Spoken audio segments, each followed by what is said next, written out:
श्री गणेशाय नमः। ओम गुरुर्ब्रह्मा गुरुर्विष्णुः गुरुर्देवो महेश्वरः गुरु साक्षात् परं ब्रह्म तस्मै श्री गुरवे नमः। अखंडमंडलाकारं व्याप्तं येन चराचरं तत्पदं दर्शितं येन तस्मै श्री गुरवे नमः। अज्ञानतिमिरान्धस्य ज्ञानाञ्जनशलाकया चक्षुरुन्मीलितं येन तस्मै श्रीगुरवे नमः। सद्गुरु भगवान की जय। सच्चिदानंद भगवान की जय।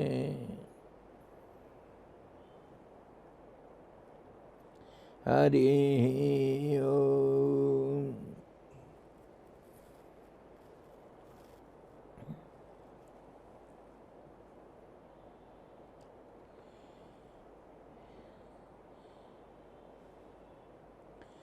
गुरु गीता हम लोग विचार कर रहे हैं, जिसमें गया बार हम देखे थे पार्वती माता जी भगवान शंकर से पूछ रहे हैं, हे भगवान, आप गुरु जी के संबंध में जो जो बातें सब हम मेरे को समझाए, कैसे गुरु, कहाँ पर गुरु मिलते हैं, कैसे गुरु को प्राप्त किया जाता है और गुरु का स्थिति कैसे है, गुरु क्या करते हैं, कैसे गुरु का महात्म्य सबसे ज़्यादा उच्च पर है, सबसे ऊपर है गुरु के स्थान, इत्यादि इत्यादि। जितना जो कुछ गुरु संबंध में जितना सब प्रश्न है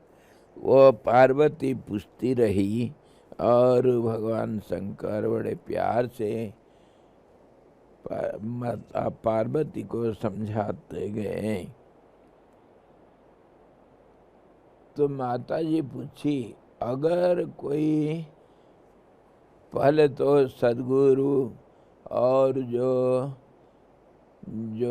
लोग झूठ मूठ गुरु का ढोंग बनाते हैं, गुरु का रूप ले करके दुनिया को ठगते हैं, उनका, वो गुरु लोगों का क्या होगा? अथवा जब किसी को ऐसे ठगू गुरु मिल जावे, उसका वो शिष्य का क्या होगा? जो बड़े आतुरता के साथ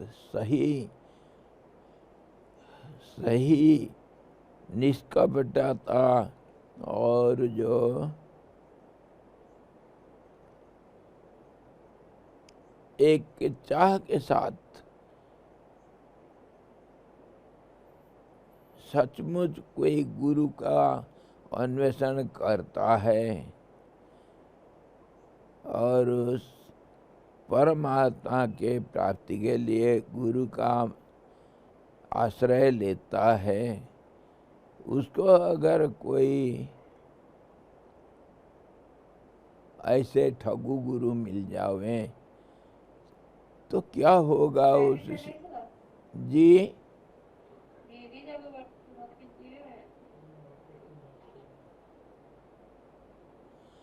तो वो शिष्य का क्या होगा? इसके ऊपर भगवान शंकर जी ये बताए थे कि जो निष्कपटता के साथ, बिना छल कपट से, सही दिल से जो गुरु को ढूंढता है उसको कभी, उसका मनोकामना कभी निष्फल नहीं रहता है, उसको अवश्य सद्गुरु मिलते हैं। ये प्रकृति का नियम है। इसीलिए उसको जो सद्गुरु होते हैं वो मिलते हैं, अवश्य मिलते हैं। तो जो सद्गुरु होते हैं उनका लक्षण बतलाते हैं। भगवान शंकर पार्वती माता जी को ये समझा रहे थे। सद्गुरु का क्या लक्षण है? सर्वकाल विशेषेषु स्वतंत्रो निश्चल सुखी अखंडेक रसास्वाद तृप्तो ही परमो गुरु। जो परम गुरु है, सबसे श्रेष्ठ गुरु है, वो उनका क्या लक्षण होता है? पहले शंकर भगवान बताए, वो परम गुरु अखंड एक रस ब्रह्मानंद के आस्वाद से तृप्त रहता है। इसलिए हमेशा हर हालत में वह स्वतंत्र और हमेशा स्थिर बुद्धि वाला और सुखी रहता है। जो ऐसा है उसी को ही हम परम गुरु मानना चाहिए। द्वैत अद्वैत, इससे जो जिसका मन ऊपर उठ गया, द्वैत अद्वैत का भावना नहीं, आत्मा का जो अनुभव करता है और अज्ञान अंधकार को मिटाने वाला जो होता है वो परम गुरु होता है। वो सर्वज्ञ होता है, सब कुछ वो जानता है। जिसके दर्शन से मन को प्रसन्नता मिलती है, ऐसा परम गुरु को हम समझेंगे कैसे?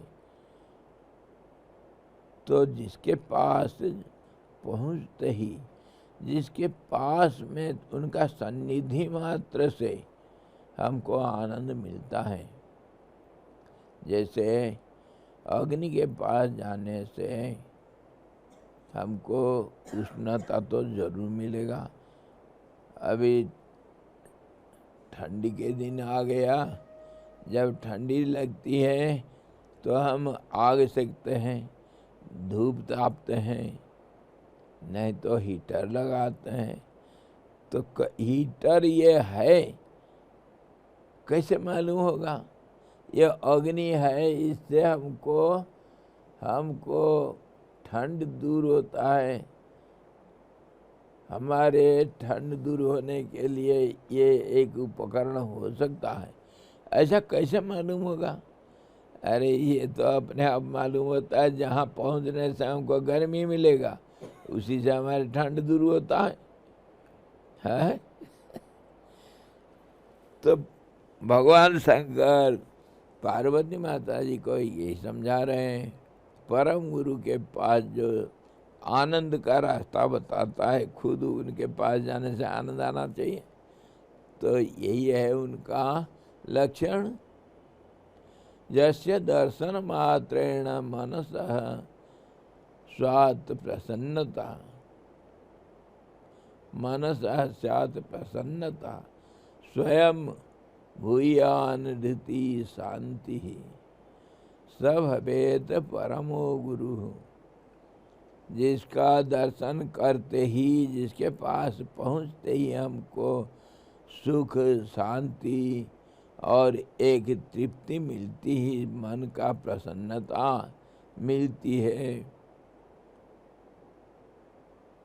और मन अपने आप शांत हो जाता है तो उनको समझो उसके अंदर कुछ होगा। जब ठंड नहीं लग रहा है तो समझो यहाँ कुछ गर्मी है। उसको परम गुरु मानना चाहिए। ये गया बार हम देखे थे। गुरु को समझेंगे हम कैसे? ये सच्चा गुरु है, ये ठगु नहीं है। कैसे हमको मालूम होगा? मालूम ऐसे ही होगा अपने अंदर जहाँ सुख शांति और एक तृप्ति, एक समाधान मिलता है, मन प्रसन्न हो जाता है जिसके पास जाने से, तो उसको परम गुरु मानो। सिद्धि जालम समालोक्य योगिनाम मंत्रवादिनाम तुच्छाकार मनोवृत्तिर यस्यासौ परमो गुरु।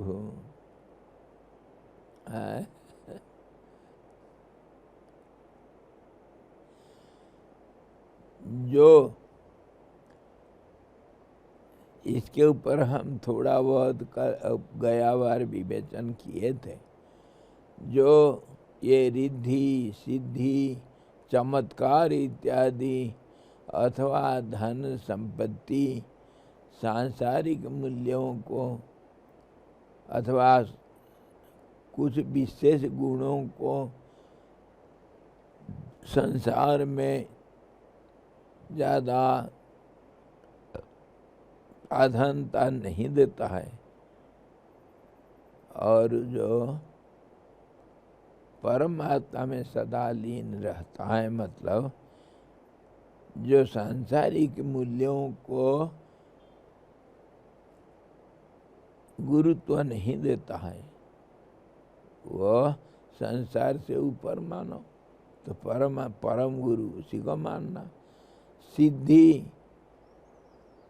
जैसे चमत्कार वगैरह इसी के ऊपर गया बार मैं बताया था। जो भगवान रामकृष्ण परमहंस देव, वो जैसे वो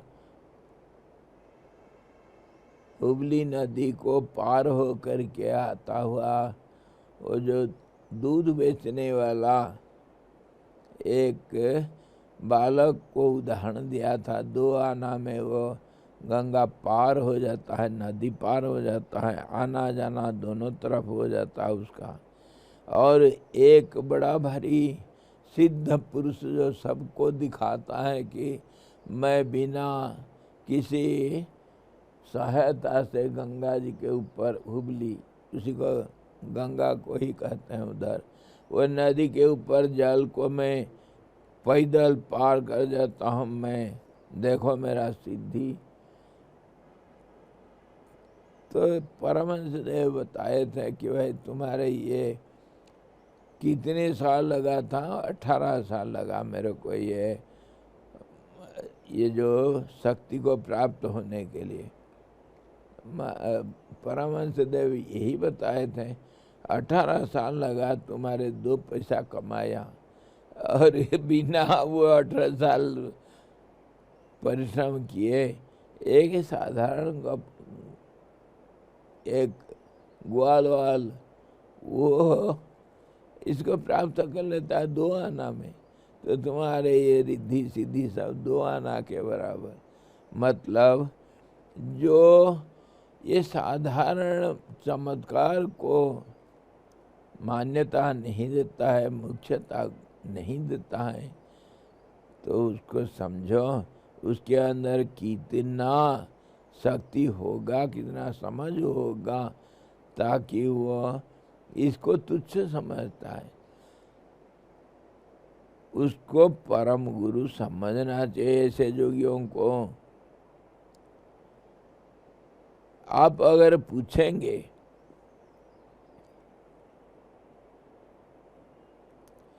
धनी व्यक्ति को कैसे पहचाना जाएगा? एक सवाल आया, मेरे को कुछ धन चाहिए था, मैं किसके पास जाऊं, किसको पूछूं, मुझे थोड़ा पैसा चाहिए करके। अगर एक भिखारी कोई पूछता है ऐसा, तो उसको क्या उत्तर देंगे आप? हाँ? धनी व्यक्ति को मैं कैसे पहचानूं? अरे जिसके पास जाने से अपने आप कुछ धन मिल जाता है किसी प्रकार का भी, उसको धनी व्यक्ति कहते हैं। उसका धन का जो प्रकाश तो बाहर हमको दिख जाता है।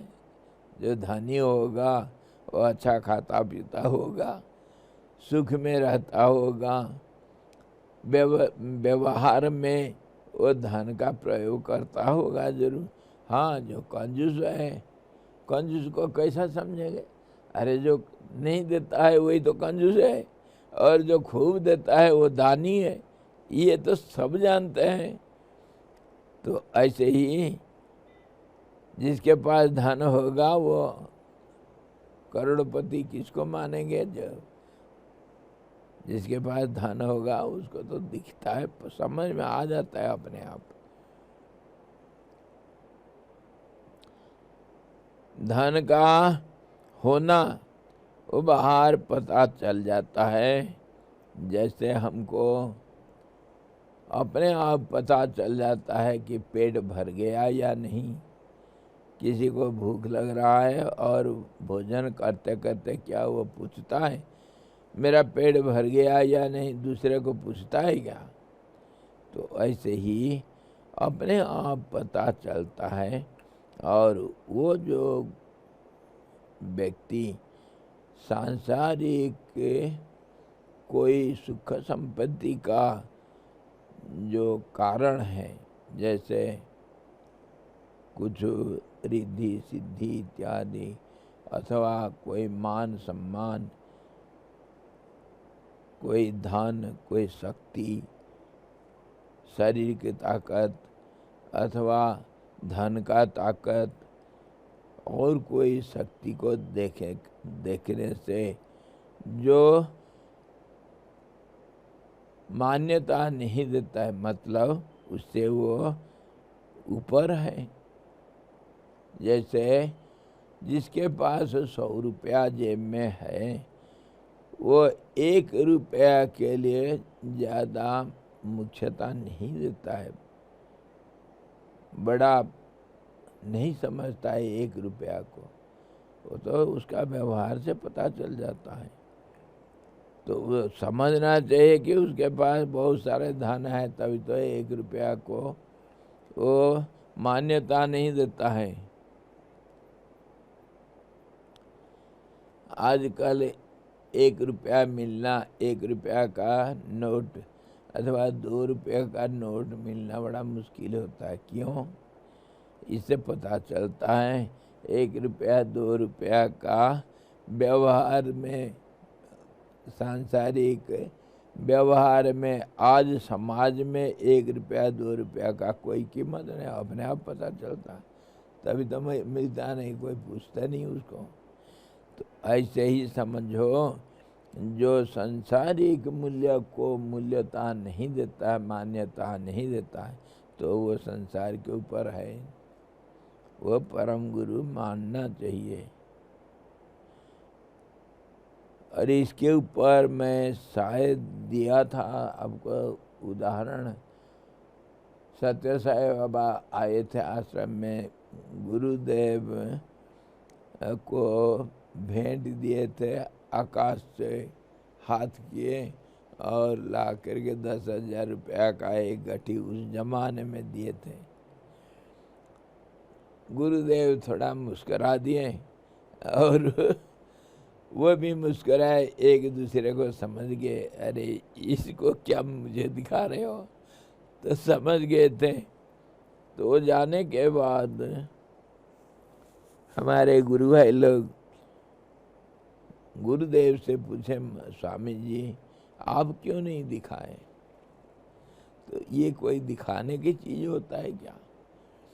हाँ, जिसके पास करोड़पति है वो क्या 1 रुपया दिखाएगा, मेरे पास रुपया है, मेरे पास रुपया है, देखो देखो मैं धनी हूँ, ऐसा कोई दिखाता है? जो महान दरिद्र होगा वही दिखाएगा, मेरे पास 1 रुपया है, मैं बड़ा धनी व्यक्ति हूँ, मेरे को नमस्कार करो, वही दिखाता है। इसीलिए ऐसा व्यक्ति को आप समझ जाना चाहिए जो रिद्धि सिद्धि और ये योग से कुछ मिल गया किसी को, ऐसा चीज़ों को तुच्छ समझता है, वह परम गुरु मानना। स्वशरीरम सबम पश्यन् तथा स्वात्मा नमद्वयम् यह स्त्री कनक मोहग्न सब वेद परमो गुरु। अपने शरीर को जो मुर्दा जैसे और अपनी आत्मा को अद्वितीय ब्रह्म समझता हुआ जो स्त्री और सोना सांसारिक धन दौलत के मोह को नष्ट कर डाला है, वह परम गुरु। मतलब इसी को हम पहला श्लोक में इसी को विचार किए थे। सांसारिक धन को जो मान्यता नहीं देता है इसका मतलब उसके पास उससे बढ़ चढ़ करके धन संपत्ति है जो संसार से ऊपर है, तो उसको परम गुरु समझना चाहिए। धनी वही है जो अपना धन को नहीं दिखाता है और साधारण छोटा धन को मान्यता नहीं देता है, वही धनी होता है। परम गुरु वही है जो सांसारिक जो सांसारिक लोगों के सामने जो बड़ा मूल्यवान चीज होता है उसको वो मूल्यता नहीं देता है, प्राधान्यता नहीं देता है। मौनी वाग्मीति तत्वज्ञो द्विधा मृच्छृणु पार्वती। द्विधा भूत शृणु पार्वती न कश्चिन मौनिना लाभो लोकेस्मिन् भवति प्रिय। शंकर भगवान जी पार्वती माता जी को बारंबार यही समझा रहे हैं। अपने हे पार्वती, तत्वज्ञानी 2 प्रकार के होते हैं। द्विधा भूत शृणु पार्वती, तत्वज्ञों 2 किस्म के होते हैं। हे पार्वती, तत्वज्ञानी जो होते हैं, परम गुरु जो होते हैं, वो 2 किस्म के होते हैं। कैसे? एक तो मौनी होते हैं जो ज्ञान होने पर भी बोलते नहीं हैं। जो धनी है वो अपना धन को दिखाता नहीं। जो ज्ञानी है वो अपना ज्ञान को बेचता नहीं। मैं बड़ा ज्ञानी पुरुष हूँ, आ जाओ मेरा ज्ञान को सुनो भाई, सुनो भाई, ऐसा वो प्रचार नहीं करता है। मौनी एक होता है जो चुप हो जाता है और वाग्मीति, और एक तो मौनी होता है जो ज्ञान होने पर भी बोलते नहीं हैं और अनुभव तो हुआ है किंतु शास्त्र का अभ्यास न होने के कारण वे शिष्यों की शंकाओं को शास्त्र युक्ति अनुभव से दूर नहीं कर सकते हैं। ऐसा क्वचित होता है, ज़्यादा नहीं। अनुभव से परमहंस रामकृष्ण देव देखो अनपढ़ थे मतलब पढ़ना लिखना ये जो सांसारिक ढंग से होता है वो तो हम बार बार विचार करते हैं इसके ऊपर। ये एक सूचनात्मक ज्ञान का अधिकारी होने से प्राप्त करने वाले होने से उनका ज्ञान को कोई बड़ा भारी महत्व नहीं दे सकते हम। ये तो बदल जाता है। जो 10वीं में पढ़ रहा है, मैट्रिकुलेशन अभी पढ़ लिया है, मान लो मैट्रिकुलेट है, तो किसको, उसको क्या ज्ञानी कहोगे या मूर्ख कहोगे? वो दूसरे कक्षा में पढ़ने वाले बच्चे के लिए वो तो बड़ा ज्ञानी है, लेकिन जो डॉक्टरेट कर लिया है उसके सामने वो क्या चीज़ है? ये सब तुलना करके देखा जाता है। तो ऐसे ही जो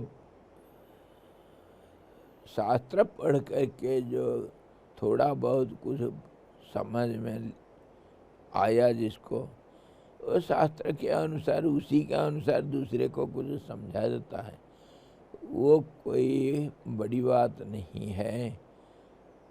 वो जैसे तोता कहीं से सुना और कहीं बोल दिया, या आपका टेप रिकॉर्ड कहीं पहले रिकॉर्ड हो गया, उसको फिर तुम सुन लिए, ऐसा इसको ज़्यादा मान्यता नहीं दिया जाता है। जो अपने आप अनुभव से जो ज्ञान को प्राप्त किया, मतलब शास्त्र वचन, शास्त्र तो पढ़ा अथवा शास्त्र नहीं पढ़ा, अनुभव के लिए शास्त्र पढ़ना कोई खास जरूरत नहीं। बहुत सारे ऐसे गुरु हमको प्रमाण में मिलते हैं जो शास्त्र का पढ़ना कोई जरूरत नहीं। गुरु का वाक्य को जो पालन कर लिया उसको ज्ञान होता है, शास्त्र अध्ययन करना कोई जरूरत नहीं। तो शास्त्र अध्ययन नहीं किया कोई बात नहीं, गुरु भक्ति से गुरु का परमार्थ ज्ञान प्राप्त होता है, परमात्मा का दर्शन मिलता है। ये तो हम बहुत सारे पहले विचार कर रखे हैं। तो उसको किसी कारण से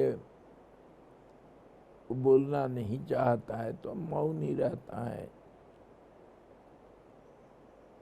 चाहे शिष्य को अनुपयुक्त मानता है, अपात्र मानता है, इसीलिए बोलना नहीं चाहता है, अथवा समय परिस्थिति अनुकूल नहीं है बोलने के लिए, इसीलिए नहीं बोलता। बहुत सारे कारण हो सकता है नहीं बोलने का, इसीलिए मौनी रहता है।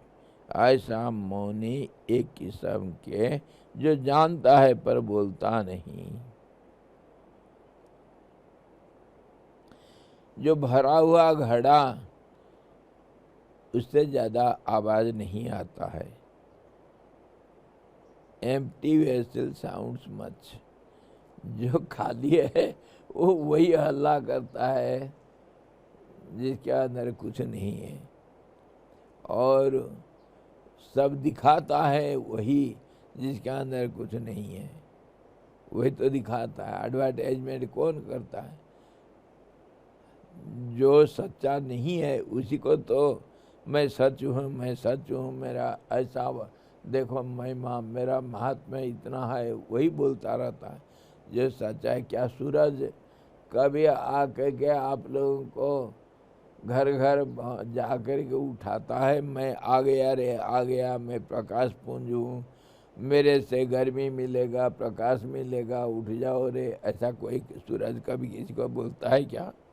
जिसके अंदर प्रकाश है वो प्रकाश को दिखाता नहीं, अपने आप दिख जाता है। तो ऐसे ही तत्वज्ञानी कभी मौन रहता है और बोलता भी नहीं, और ज्ञान होने पर भी बोलते नहीं कोई। और मौनी तत्वज्ञानी, उन्हें मौनी तत्वज्ञानी कहते हैं, जो मौन रहता है और जानता है। दूसरे तत्वज्ञानी को वाग्मी कहते हैं, जानता भी है और बोलता भी है। बहुत सारे ऐसा होता है जो बड़ा आसानी से किसी का प्रश्न का उत्तर दे देते हैं। परमहंस देव ऐसे ऐसे उदाहरण देते थे, वो कोई पढ़ लिख करके कहीं से ढूंढ फिर करके नहीं बताते, अनुभव में अपने आप आ जाता है। तो उसको वाग्मी बोलते हैं, जो बोलने वाला, जानने वाला भी और बोलने वाला। और दूसरा होता है जानने वाला और मौनी, बोलने वाला नहीं है, बोलता नहीं। बिरला करोड़ों रुपया का, अरबों का वो धनी व्यक्ति है, वो बेचारा अरबों का व्यवसाय करता, सब जानते हैं, और दान भी करता है। कितने बड़े बड़े मंदिर और आश्रम कहीं, कितने परोपकार, यानी सब बहुत सा खर्चा करता है, सबके सोशल डेवलपमेंट के लिए बहुत स्कूल, कहीं कहीं कुछ, कितने काम करता है। उसके पास पैसा है और पैसा को दिखाता भी है, उसको कोई डर भय नहीं। और बहुत लोग ऐसे हैं जिनको पता नहीं चलेगा करोड़पति हैं अंदर से। हाँ जी, फटा पुराना पहनेंगे और साधारण वेशभूषा, साधारण खान पान, और कोई तो होता है धनी भी है और धन का खर्चा करना भी जानते हैं, दिखाते भी हैं। तो ऐसे दो किस्म के गुरु होते हैं। एक तो है पता नहीं चलेगा देखते। हाँ जी नारायण मूर्ति और सुधा माता जी आए थे इधर, कभी आए, इतनी साधारण वेशभूषा, और ऐसे बच्चों के में भी बात करते हैं, उनको पता नहीं चलेगा इतना बड़ा आदमी। ऐसे बहुत सारे धनी व्यक्ति होते हैं। तो इसी प्रकार दो किस्म के ज्ञानी भी होते हैं, ज्ञान होते हुए बोलते हैं और ज्ञान होते हुए नहीं बोलते हैं। दो किस्म के ज्ञानी गुरु होते हैं। स्वशरीरम शवम पश्यन् तथा स्वात्मानमद्वयम् यह स्त्री कनक मोहघ्नः सब वेद परम गुरु मौनी वाग्मी तत्वज्ञो द्विधा भूत शृणु पार्वती। दो किस्म के गुरु होते हैं, मौनी और वाग्मी। न कश्चिन मौनी न लाभो लोकेस्मिन् भवति प्रिय।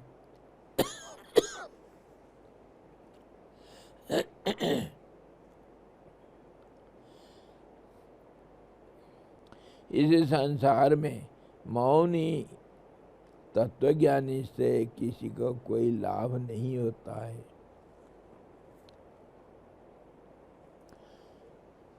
मौनी जो है, बोलता नहीं, ज्ञान है, उससे किसी को कोई लाभ नहीं मिलता है। कैसे लाभ मिलता है? जो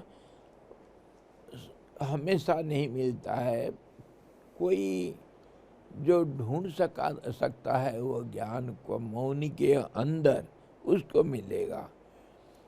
साधारण ऐसा होता है,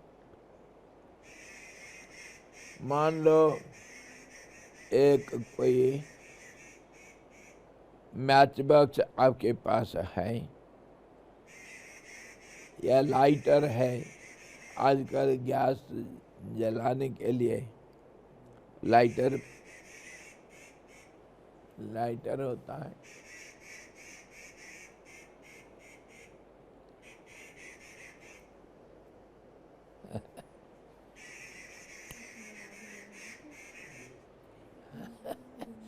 सुबह भी ऐसे ही कर रहे थे। हाँ, इधर कहीं अंडे उगड़ दिए हैं क्या? हाँ हाँ, ये कहीं उनको डिस्टर्ब होता है हम इधर बैठने से, तभी आकर के चिल्लाते हैं।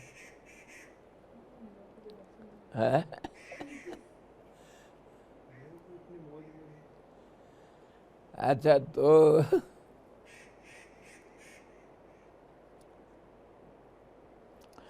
आपके पास लाइटर है, मैच बॉक्स है, आप उसको इस्तेमाल नहीं करेंगे तो है?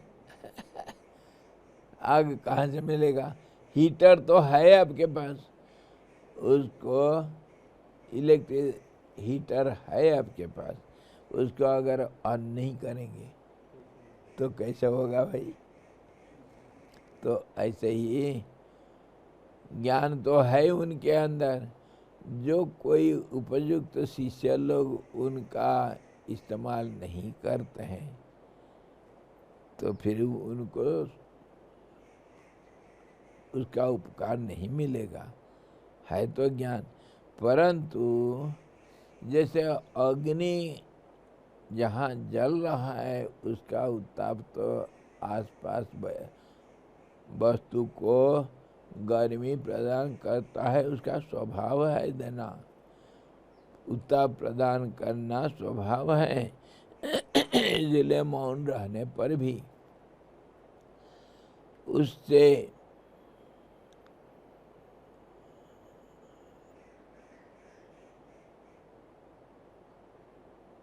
उसका होना ही दूसरों के लिए लाभदायी है।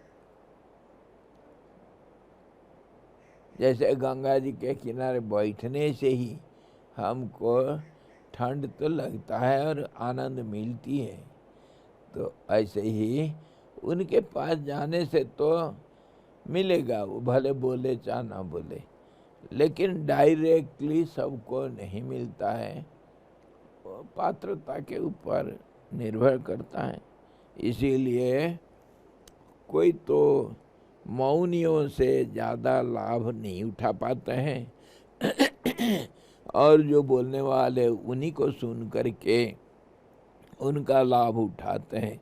ऐसे दो किस्म के गुरुओं को हमको देखने में मिलता है। वाग्मी तुत कट संसार सागरो तारण क्षमः यतः सह संशय चित्ता शास्त्र युक्त अनुभूति भी, शास्त्र युक्त अनुभूति भी। वाग्मी तो उत्कट संसार सागरात तारण क्षमा, जो बोलने वाला है, ज्ञानी है और बोलता है, तो वो उत्कट बड़े भयंकर संसार का जो सागर है उसको पार उतारने में दूसरों को मदद कर लेता है। एक नाव नदी के किनारे है और एक नाव चलने फिरने वाला है, मतलब उसको इस्तेमाल कर सकते हैं। नाव तो है, उसका नाविक नहीं है, और एक तो नाव है उसका नाविक भी है, तो उसको इस्तेमाल करने से हम नदी पार जा सकते हैं। और जो जिसमें नाविक नहीं, चलता नहीं है तो नाव, तो ऐसे ही मौनी ज्ञानियों से हमको ज़्यादा फायदा सबको नहीं मिलता है। तो इसी प्रकार दूसरे जो है, जो बोलने वाले हैं, वो संसार सागर से पार उतारने में सबको मदद करते रहते हैं गुरु लोग। यतः सह संशय छित्ता सारे संशयों को, सारे हमारे शंकाओं को, प्रश्नों का उत्तर देने वाले, शंका का समाधान करने वाले ऐसे गुरु लोग शास्त्र युक्ति से, अनुभूति से, अपने अनुभव से शास्त्रों का प्रमाण दे करके हमारे सांसारिक जो दुविधा है, हमको जो समस्याएं हैं, जो अज्ञान है, जिसको हम समझ नहीं पाते हैं प्रश्न करने से, वो अपने युक्ति से हमारे समाधान कर देते हैं।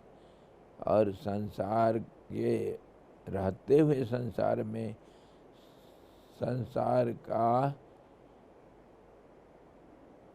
पार जाने में हमको मदद करते हैं। ऐसा गुरु को वाग्मी गुरु बोलते हैं। गुरु नाम जय जपाद देवी, बहु जन्मार्जितान्यपि पापानि विलयम यान्ति, नास्ति संदेह अणु अपि।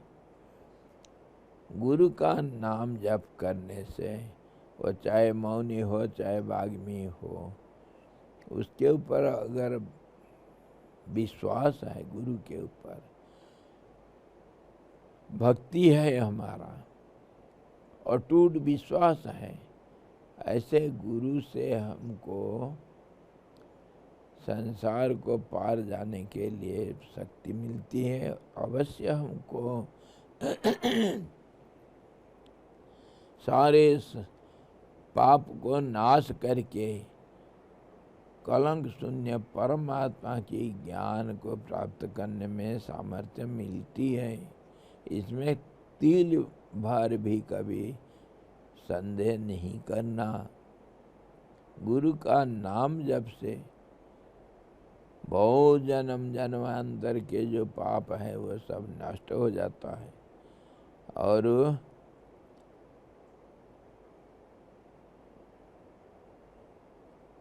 संसार से पार हो जाना आसान हो जाता है। इसमें तिल भर भी शंका नहीं करना। पार्वती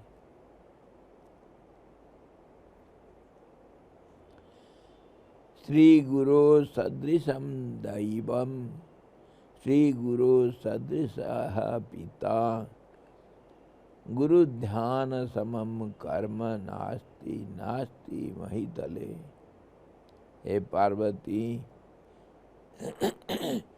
गुरु के समान कोई देवता नहीं है इस संसार में। गुरु के बराबर कोई पिता, हमारे रक्षा करता कोई नहीं है इस संसार में। और गुरु ध्यान के बराबर कोई कर्म इस संसार में नहीं है। गुरु के ऊपर ध्यान जो करता है वो सबसे उत्कृष्ट कर्म किया है। उससे बढ़कर के कोई कीमती कर्म कभी कोई नहीं कर सकता है। गुरु ध्यान सबसे बड़ा, और गुरु के बराबर कोई हमारे रक्षाकारी पिता कोई नहीं मिलते हैं दुनिया में। और गुरु के माफी देवता और कोई नहीं। सारे देवता लोगों के अंदर गुरु का ही ध्यान करना चाहिए। कुलम धनम बलम शास्त्रम बांधवा सहोदरा इमे मरणे नोपयुज्यन्ते गुरुरेको हितारकः।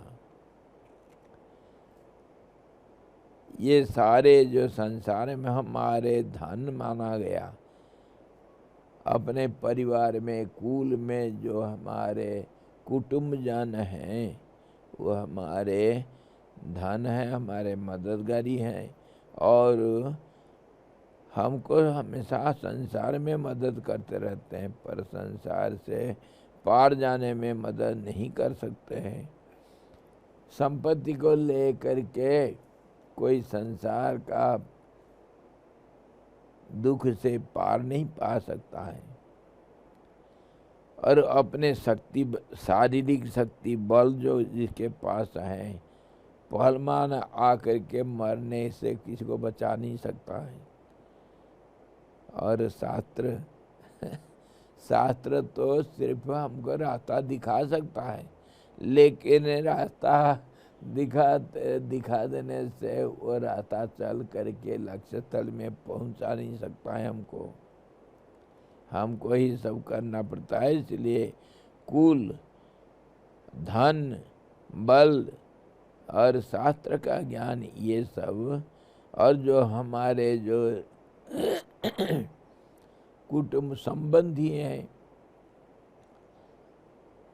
हमारे जो बंधु बांधव हैं, दोस्त लोग हैं संसार में, हमारे भाई बहन, ये लोग मरणे नोपयुज्यन्ते गुरु रे को ही तारक। मरण से कोई नहीं बचा सकता है। हाँ, कोई अजर अमर हमको कर लेगा क्या, पैसा जिसके पास है।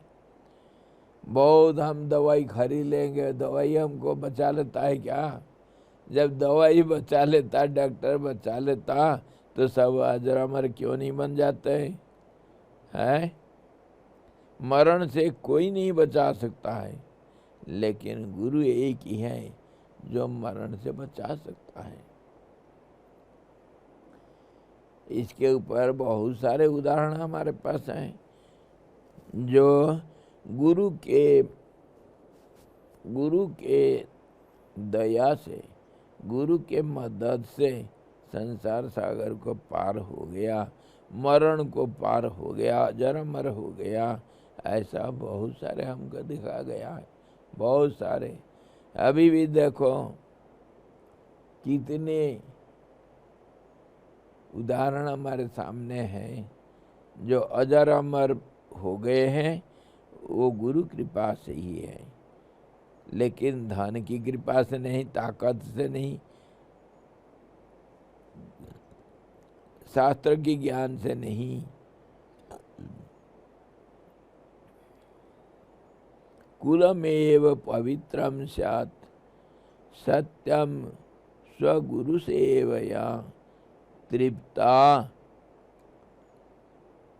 तृप्ता स्युत सकला देवा ब्रह्माद्या गुरु तर्पणात्। जो गुरु का तर्पण करता है, मतलब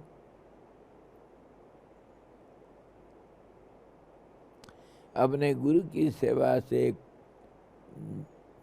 जो गुरु को खुश कर देता है, तो वो क्या करता है? गुरु खुश होने से क्या होता है? कुल पवित्र होता है। कुल, तुम्हारे परिवार में सब सुखी हो जाते हैं। कहा गया है जिसका लड़का साधु हो गया, उसका 7 पुरुष, 7 पीढ़ी आगे और पीछे सब नरक से तर जाते हैं, स्वर्ग में जाते हैं, दुख से तर जाते हैं। इसीलिए कहते हैं, और सच भी है, वो सबको सुख पहुंचाता है। तो ऐसे ही जो गुरु का सेवा किया, वो सबको सुखी कर दिया, कुल को भी, अपने परिवार को भी, और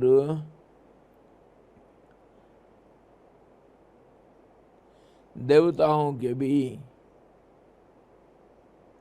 सारे संसार को वो तृप्त कर सकता है। गुरु सेवा सबसे बड़ा यज्ञ है, जिससे कुल भी पवित्र होता है और देवता लोग भी सुखी हो जाते हैं। ये बात बिल्कुल सही है पार्वती, इसमें कभी शंका नहीं करना। गुरु सेवा, गुरु प्राप्ति और गुरु को जो तृप्त कर दिया सेवा करके, उससे बढ़ कर के कोई बड़ा भारी संपत्ति हमको और नहीं मिल सकता है, जिससे हम सारे संसार को, देवताओं को, भाई बंधु जितने को पवित्र जो अपने परिवार के जो कोई भी हैं, वो सब को हम सुखी कर सकते हैं गुरु सेवा से। गुरु रे को भी जानाति स्वरूपम देवम अव्ययम तद ज्ञानम यत प्रसादेन नान्यथा शास्त्रकोटि भी। अविनाशी परमात्मा के स्वरूप को एक गुरु ही जानते हैं। गुरु ही एक बीजानाति स्वरूपम देवम अव्ययम, अव्यय पद जो अविनाशी पद परमात्मा का ज्ञान को गुरु ही जानता है।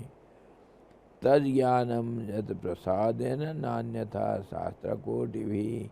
करोड़ों शास्त्र पढ़ लो, उससे तुमको परमात्मा प्राप्त नहीं हो सकता है। इसको जो हमारे यूनिवर्सिटी में भी बोल रहे थे और गीता में भी ऐसे कहा, जो जिस परमात्मा का ज्ञान के सामने शास्त्र का ज्ञान तो कुछ नहीं भी है, कुछ नहीं है। शास्त्र के ज्ञान से कोई परमात्मा का प्राप्ति नहीं कर सकता है। इसीलिए गुरु की सेवा से, गुरु की कृपा से ही वो मिल सकता है। इसलिए गुरु का सेवा करना चाहिए, गुरु कृपा को अर्जन करना चाहिए। और गुरु ही जानता है वो परमात्मा का अनुभव करवा सकता है। इसीलिए गुरु का सेवा करना, इसमें दूसरा कोई रास्ता नहीं। गुरु के कृपा से ज्ञान मिल सकता है, शास्त्र से नहीं। स्वस्वरूप ज्ञान शून्येन कृतमस्य कृतम भवेत्। स्वस्वरूप ज्ञान शून्येन कृतमप्यकृतम भवेत्। तपो जपादिकम देवी सकलम बाल जल्पवत्।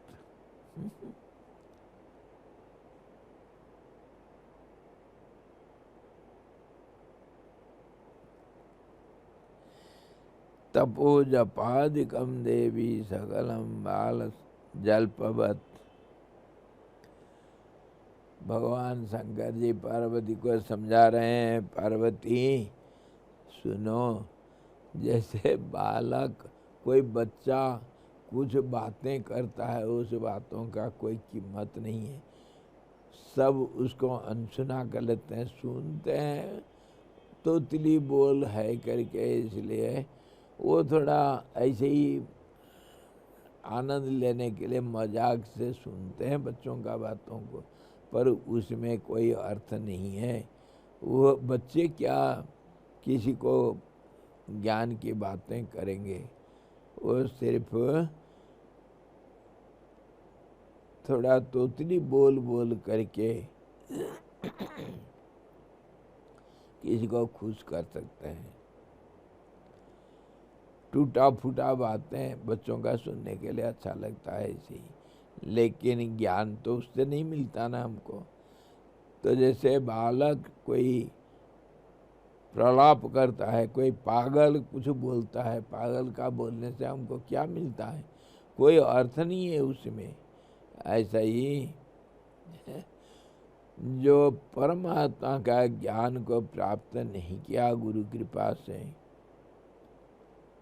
उसके लिए कितने भी जप करो, कितने भी तप करो, कुछ भी कर बैठो, कितने भी कर्म करो, यज्ञ करो, दान करो, धर्म करो, पुण्य करो, कुछ भी करो, उससे हमको कोई लाभ नहीं। ये सारे कर्म समझो एक बच्चे का तोतली बोल के बराबर, जिसका कोई कीमत नहीं होता है।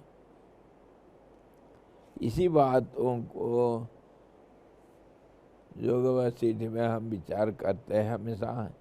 जैसे तपस्या को गौण दिखाया, तपस्या से कुछ नहीं मिलता है, शांति नहीं मिल सकती है। चुड़ाला सिखित ध्वज कहानी में हम देखें, और दूसरे गीता में भी योग वशिष्ठ क्या, और दूसरे शास्त्र में उपनिषदों में हम देखते हैं,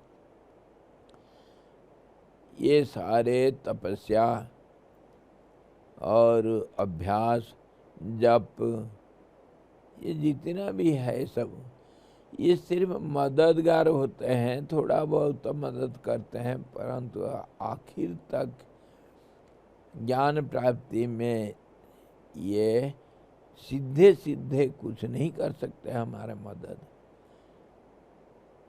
और सिर्फ एक गुरु ही कर सकता है, इसलिए गुरु कृपा अवश्य चाहिए, और गुरु का सेवा से ही उसका कृपा मिलती है।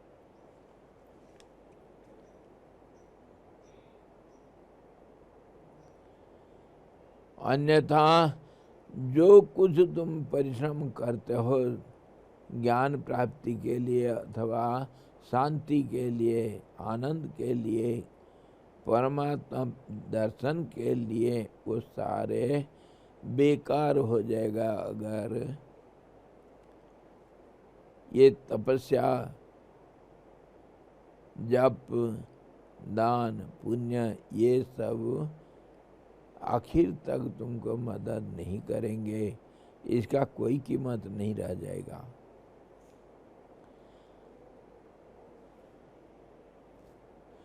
शिवम के चेद हरिम के चित,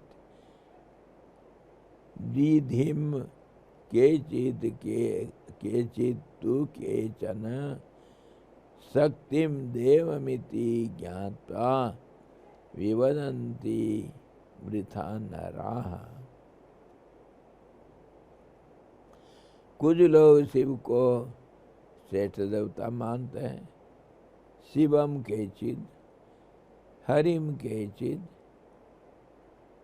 द्विधिम के चित तु केचन, कोई श्रेष्ठ मानते हैं शिव जी को, कुछ लोग ब्रह्मा जी को, कुछ विष्णु जी को, कुछ भगवती पराशक्ति को श्रेष्ठ देवता मानते हैं।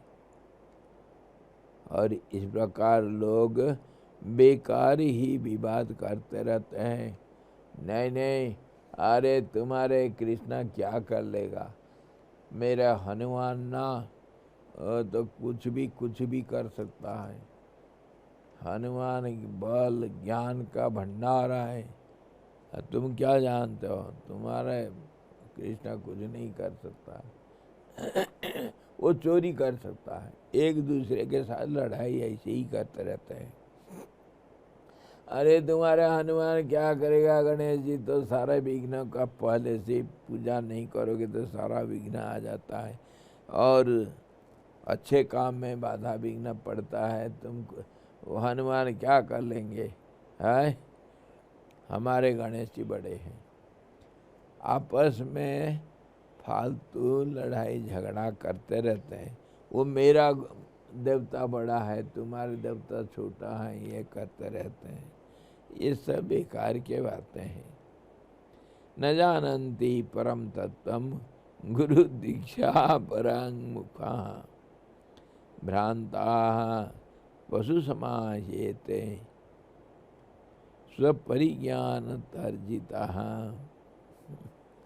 जिसको ज्ञान नहीं है, जो समझदार नहीं है, जो परमात्मा का ज्ञान जिसके अंदर नहीं है, वो ऐसे ही फालतू वो बड़ा वो छोटा ऐसे ही झगड़ा में समय बिताते हैं।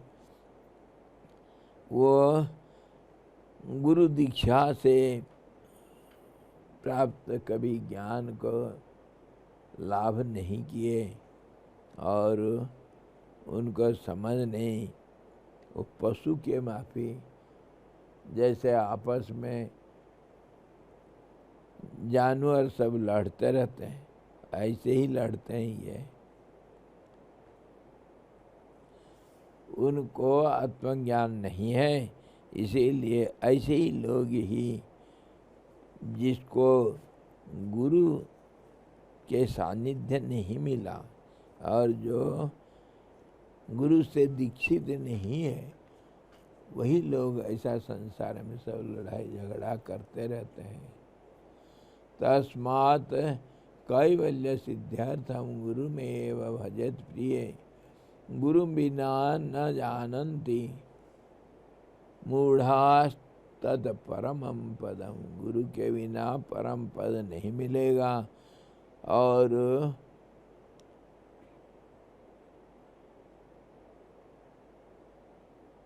आत्मज्ञान सिद्धि के लिए गुरु सेवा अवश्य करना है, उसके बिना नहीं हो सकता है। विद्यते हृदय ग्रंथि छिद्यन्ते सर्व संशयाः क्षीयन्ते सर्व कर्माणि गुरोः कल्याणया शिवे।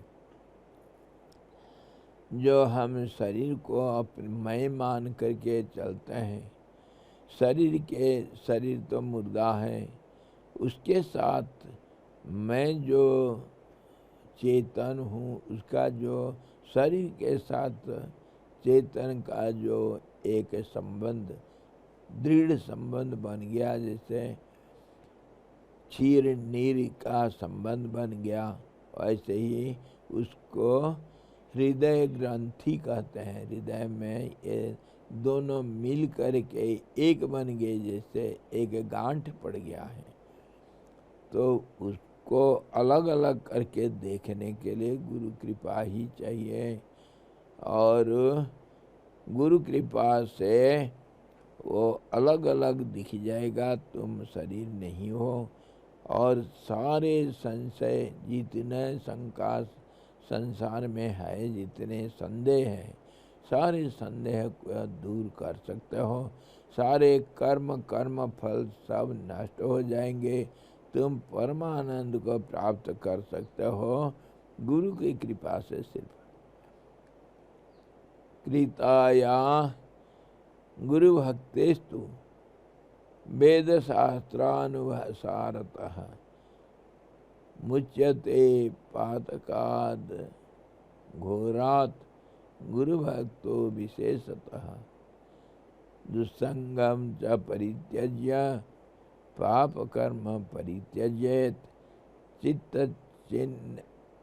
चिन्हमिदं यस्य तस्य दीक्षा विधीयते।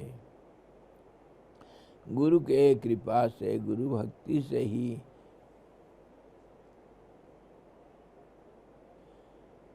वेद शास्त्र इत्यादि इसका सार जो ज्ञान, उसको गुरु कृपा से ही मिलता है। और अनंत कोटि पापों से मुक्ति मिलता है। और गुरु भक्ति से सब कुछ संभव है। और दूसरे जो असत्संग, दुस्संग होता है, उसको परित्याग करके गुरु के सन्निधि प्राप्त करना चाहिए। चित्त का शुद्धि होती है उससे, और गुरु के दया से परम ज्ञान मिलता है, परमात्मा का ज्ञान मिलता है। इसलिए गुरु सेवा करना चाहिए, गुरु के पास जाना चाहिए, गुरु से दीक्षा लेना चाहिए। उनके कृपा के बिना दुनिया में कुछ नहीं मिलेगा होगा। आत्मज्ञान के लिए संसारी व्यक्ति का संग छोड़ देना चाहिए। और क्या करोगे? गुरु से दीक्षा लेना चाहिए। बस दो ही चीज, बड़ा बिकट जम घाट रे, गुरु बिना कौन बतावे बाट। हाँ जी, आज इतना ही, फिर अगले बार देखते हैं। बस गुरुदेव के कृपा से हमारे गुरु गीता पूर्ण होने वाला है। हरि ओम। पूर्णमदः पूर्णमिदं पूर्णात् पूर्णमुदच्यते पूर्णस्य पूर्णमादाय पूर्णमेवावशिष्यते। ओम शांति शांति शांति। सद्गुरु भगवान की जय। सच्चिदानंद भगवान की जय।